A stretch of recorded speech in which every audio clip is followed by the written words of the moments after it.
selamat pagi. Terima kasih atas waktu yang diberikan. Mohon maaf mengganggu waktunya.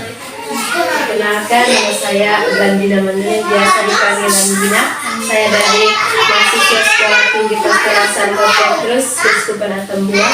Kami mendapat tugas dari Romo untuk mewawancarai guru PAUD. Langsung saja ke pertanyaan yang pertama. Apa yang membuat ibu berkeinginan untuk mengajar di PAUD?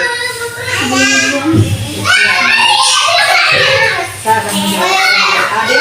Yang pertama, profesi saya dari dulu anak kecil.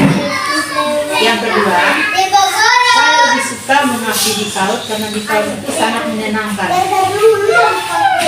Kalaupun kita punya beban dari kita, ketika kita sampai di sekolah, kita dengar bersama mereka, belajar bersama mereka, kita merasa terhibur. Mungkin itu saja yang saya. Dari saya, pertama itu saya tertarik mengajar PAUD karena memang lembaga PAUD ini membutuhkan tenaga pendidik. Yang kedua itu saya juga tertarik dengan dunia anak-anak karena dunia anak-anak itu dunia menyenangkan. Jadi biar kita di rumah punya beban, tapi ketika kita datang dan menginjakkan kaki di lembaga ini, suasana hati kita mulai berubah karena ada anak-anak yang sudah menyapa kita, yang sudah di sini dengan berbagai cerita yang lucu-lucu. Jadi dengan sendirinya kita pun kita berada di lingkungan pembelajaran ini. Pertanyaan selanjutnya, apakah mengajar anak-anak di PAUD itu sulit? Saya itu susah gampang karena mereka itu anak-anak dari rumah itu mempunyai karakter yang berbeda. Bagaimana kita mendidik mereka supaya karakter yang begitu kasar, baik. Yang kedua itu, yang pertama itu kita dari dulu itu harus bersabar. Itu kunci utama, harus bersabar. Terus yang kedua, kita di PAUD itu harus mempunyai metode 4S. 4S itu yang apa? Itu mereka datang itu kita harus senyum. Kita harus senyum. Kita tidak boleh buka keram dengan mereka. Terus setelah mereka yang turun dari motor, kita harus sapa. Sapa, kemudian kita harus sentuh. Kalau ada kita harus sentuh. Keempat itu harus sayang mereka. Kita tidak boleh berbuat kasar dengan mereka. Kalau kita tidak buat demikian, nanti mereka merasa minder dengan kita. Dan mereka juga takut dengan kita. Mereka tidak akan datang lagi ke sekolah seperti ini.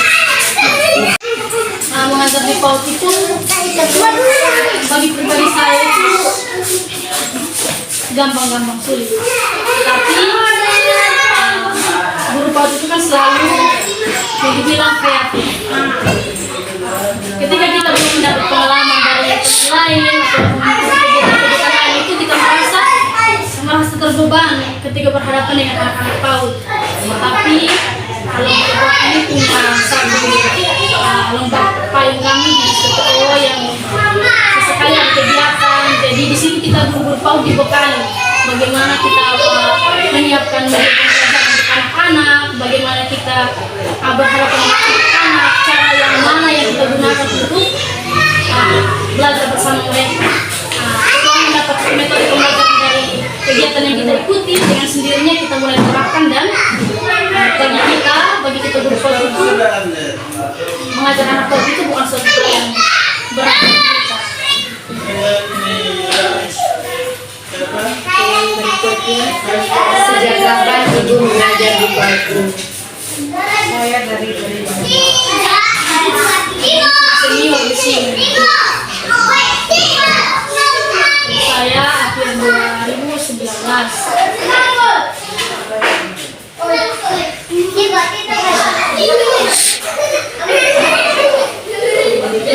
Apa saja masalah masalah yang Ibu alami sejak mengajar di PAUD ini? Masalah yang saya alami itu adalah anak-anak yang tidak bisa dilarang.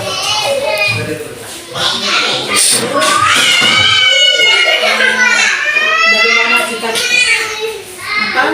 mendekatkan diri dengan dia supaya dia bisa mengurangi kenakalannya.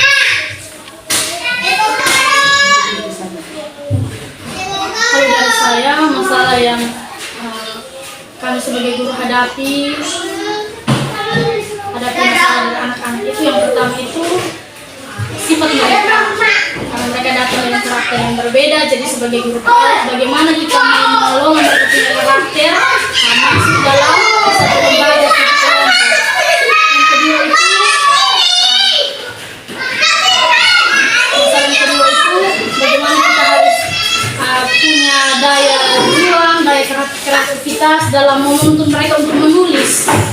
Ada anak yang kalau kita ajar bilang tulis angka 1, kalau dia penurut pasti dia ikut tiru angka 1. Tapi kalau dia rewel, watak keras, susah diatur, berarti kita harus rayu dia dulu. Bagaimana kita guru punya trik yang tepat untuk rayu dia bisa tulis angka 1. Membaca juga begitu. Karena kita di depan sini sudah mengingatkan, kita bilang ayo pusatkan perhatian di papan, ayo anak-anak lihat di sini, ada yang tidak lihat. Mereka akan bermain, ada yang baku ganggu. Jadi bagaimana kita guru itu harus punya ide, harus punya tips, trik, metode yang tepat supaya buat mereka supaya berpusat pada apa yang kita mau ajar. Itu saja. Ibu minum air. Ibu main dia mau korek kamu.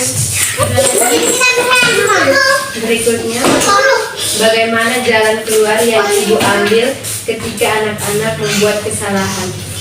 Dan saya itu mengutamakan anak yang nakal, terus mendekatkan diri yang sangat khusus, selalu diutamakan.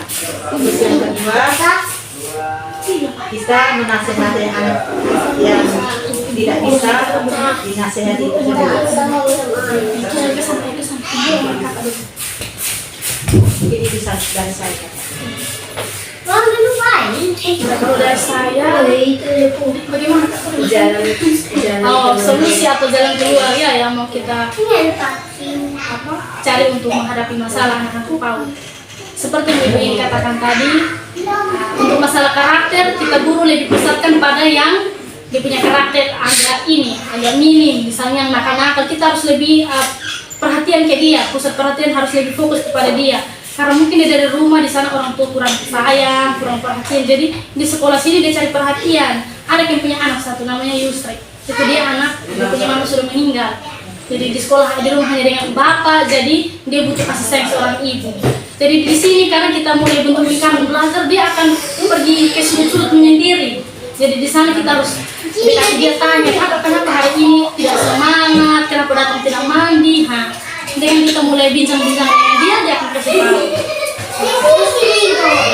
Harus lebih pusat perhatian ke anak yang nakal. Sedangkan yang anak-anak yang memang dari rumah dia punya karakter baik itu, mereka masuk ke sini itu cepat menyelesaikan dia. Berikutnya, metode apa yang Ibu gunakan untuk mengajar anak-anak? Mungkin metode yang kami pakai itu menggunakan permainan edukatif yang ada. Yang kedua melalui alat peraga seperti boneka. Terus yang ketiga itu melalui bermain peran. Begitu saja yang kami pakai. Selain menggunakan tema.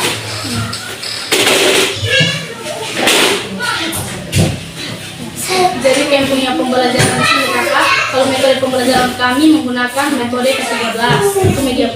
Sedangkan untuk media pembelajaran kami itu sesuaikan dengan tema. Misalnya hari ini tentang tanaman, berarti sumbernya bisa dari buku, ada buku yang tentang tanaman, atau kami sediakan metodenya dari rumah. Misalnya ada tumbuhan, misalnya ini tentang bayam, kami buat sayur bayam dari rumah. Kasih tunjuk anak-anak. Anak-anak ini namanya sayur bayam. Ada daun, ada akar, ada batang. Sedangkan yang ada di sini ada balok, terus ada lingkaran apa tuh? Itu permainan edukatif semua. Ini permainan yang dalam kelas. HP dan alat permainan edukatif. Semuanya berbahan edukatif. Sedangkan di luar ada zoom di HP itu HP luar. Alat permainan edukatif luar. HP luar itu yang bisa latih mereka untuk apa? Mereka punya motorik kasar, motorik harusnya juga ada. Gitu. Itu melalui menulis, menggambar, mewarnai.